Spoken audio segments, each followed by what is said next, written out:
Good afternoon. This is Neil with Simpler Futures midweek market update. Today is December the 14th, Wednesday, Fed Day. So this week something else. This week we had the CPI already, and that was a big one. And then we've got the Fed today with the rate decision. That FOMC rate decision was at half a point. Pretty much as the market had priced in. Remember, you can go to the CME website and look at their Fed Watch tool. Just search for Fed Watch tool, and it'll show you to what degree the market is pricing in a half to a 3/4 point. And you can fast forward too and look at the next upcoming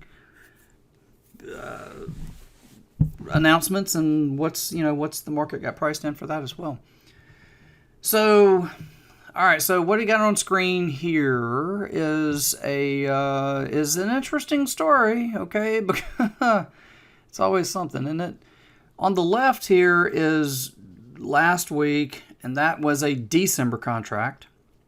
Now on the right over here is this week, and that is a March contract, and that is worth noting because it's a big deal, big difference. The March contract that we're now quoting, that I'm going to give you pricing based on March now, okay, is at a 32-point premium to the December contract, which, by the way, is still trading until Friday of this week on the expiration. Okay. In fact, let's do this. Let's bring this into view so you can look. Today, we got the FOMC rate decision. Tomorrow, you get retail sales, some Empire State, some PMI.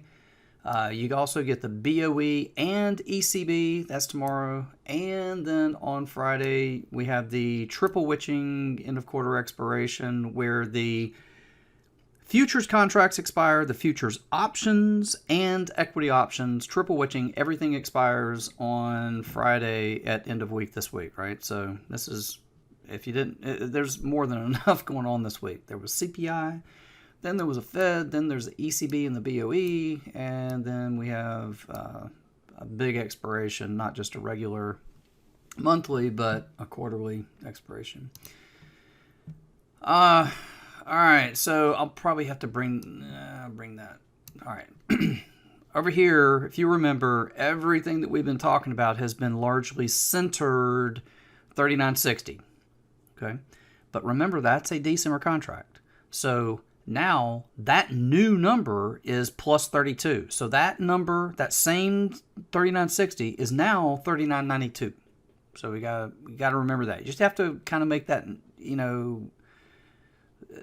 make the note in your head. I mean, snap a line on the chart at 39.92 and label it balance or something. That's the way it is. Because if you're charting March now.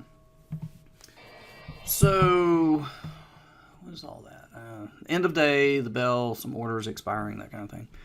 So, now we fast forward into what we've got going on this week. So far this week, we have the big major over-under, which is 53.4, something like that, 53.4. I mean, it's so simple just to really think of it as 55, honestly, that we don't have to worry about a couple of ticks. Just think 40.55. So what is that? Well, within a couple of ticks either way, that was the CPI newsprint yesterday. That's the weekly point of control. That was yesterday's settlement. In other words, the CPI reported at 53, it rallied all the way up to 41.80. By the way, remember that target we had up there at 41.87? It got really close. It's pretty crazy. That's an end of quarter settle print, same as there was down at 39.12, if you remember that. But anyway. So 40.50's right, they rally up to 41, and then the thing sells off and comes all the way back down to where it started, and comes all the way back down to its newsprint at 40.50. Incredible volatility, just a wild day yesterday. Finally, to the point that, sorry about that, that this is now like the big main over under for the week, going forward. So what is above that and what is below it? Because the options chain still has a lot of implied volatility and range left in it for the week. So, to try to tell you it's definitely going higher, definitely going lower is pretty insane. I can tell you, I think it all sort of hinges on, the 50-ish number right there. And above it, I would be looking back towards the this at a minimum above that at a minimum back towards this consolidation of yesterday morning at 41.40. I mean, that would definitely be a target on the upside, and then if any more, well, then you could be looking into this September CPI print of 41.93. So look at this list I've got over here for you. You've got September CPI at 41.93. November's down here too, right? 30. No, I was supposed to have, hold on, let me put it on there for you. 37 was November CPI. And then December's is here at 40.53. Those were the CPIs as of late, right? So here's what I'm thinking. Okay, if we rally maybe just slightly higher than this, but I mean, you're talking like it goes into, like 70 something right there, and rolls back down through 53s, well, then that's bearish, and I want you looking, down towards the short side down here. The most attractive price still to date, and in all of since November the 11th, is that 39.92. That's a March quote. If you wanted to quote that in December pricing, it'd be 39.60. I told you this was confusing. When you got this big of a rollover gap, it's pretty confusing. And then does it get to where it's pressing possibly? Is it get down to where it's pressing last week's low? Remember that low last week was like 39, what was it, like 13 or 14? Well, plus 32 puts it at about 46. March, remember that was December last week, was in the 12, 13s. Well, plus 32 puts it 46. Does it press that? Because if it presses that, then it opens up, goodness, I mean, then it goes all the way into, we got gaps down, all the way down at, 38.5. And those would be, look, that's it. That's what I'm telling you. Here's the roadmap. You say, look, over under 50, you call it 3, right? 5, whatever. And then if it starts to, even if it goes through that, but starts to come back down through it, right? So down, that triggers short, that triggers you. Okay, now here's my thinking. I've got to be targeting this 39.92.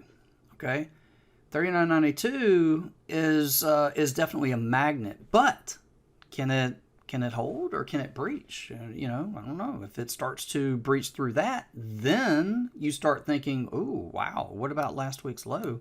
It could be trying to challenge last week's low, like in the 40s right there at 46.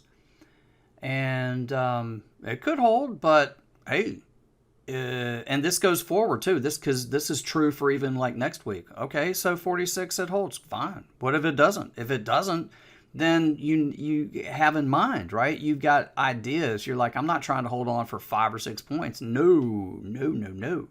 Below there, it opens up like a gate, like a floodgate. I mean, we would have in mind, well, I'm going to try to, shoot for and have in mind gaps all the way down at like 38.50s down there, right?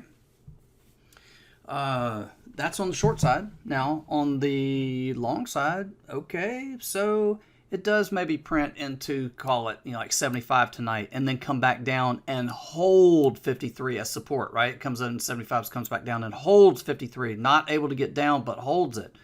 Okay, all right, fine. We'll look higher then. We'll look into what's my target. Well, okay, first target that I'm going to have in mind is a big one. It's like 100 points. I'm going to be thinking, oh, surely you're headed back up to that Tuesday morning consolidation at 41.40. I don't know if it gets through there, but if it does, then I've got in mind, okay, new highs for this move. Remember, the high was a Globex high at 80, so I'd be like, yeah, no, it doesn't stop there. Don't even worry about that. That would be, just to know that it's there, because it's it would skip through that on the way to, well, my target above that would be 41.93. That's what I got. So big target up here, 41.90s, big over under in the middle, 40.50. Another very important price at 39.90. However, big target down here is to breach last week's low and hit a gap down there at 38.50. Now, that's what is that? That's plus or minus almost 200, which is not in the options chain for this week, and not realistic that something that big actually happens this week. But those prices are extremely important going forward, even into next week, right? This is a higher time for like the 30,000 foot view, higher time frame kind of roadmap, and prices that I think get us on the right path for, and little stuff like, let's see, hold on, what am I going to do? I'm going to take this guy right here and update it, because that was for today's trading during the day, right? We'll call that about actually 77, and that is, what is today, Wednesdays.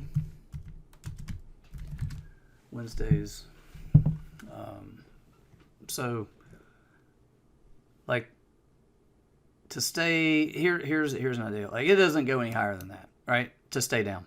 What happens is, this is your main over under in the middle. It can go up here and test something like this, like test 75, fail, and then trigger the sell stops back south through 53 on the way to these bearish levels.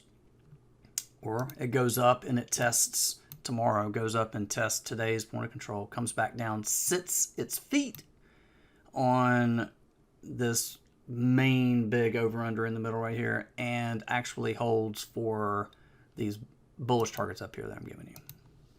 That's the way I got this thing right now. I don't know which way. It would be silly for me to tell you which way, because my goodness, with all that is in front of us, the amount of news still with we got a bunch of U.S. related numbers, retail sales, and more, a lot more, Philly Fed and all kind of crazy stuff tomorrow, along with two more big decisions with BOE and ECB, and then the expiration on Friday. So concede to over under in the middle, bullish and bearish targets, and what I like is that it breaks and targets these guys down here. That's what I actually prefer. But I'm just gonna tell you the truth, I'm just going to go with the price action, and then if it looks like it's holding a bullish plan, then I'm shooting for bullish targets, and if it looks like it's holding a bearish plan, then I'll shoot for the bearish targets. And the only other way I can do it is wrap premium around the top and the bottom in an iron condor, but that's not my style. I don't, that's kind of boring.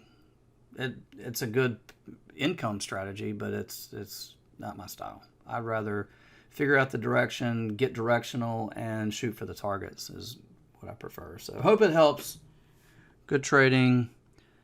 Nice evening. I'll be with you again at the next update. Until then.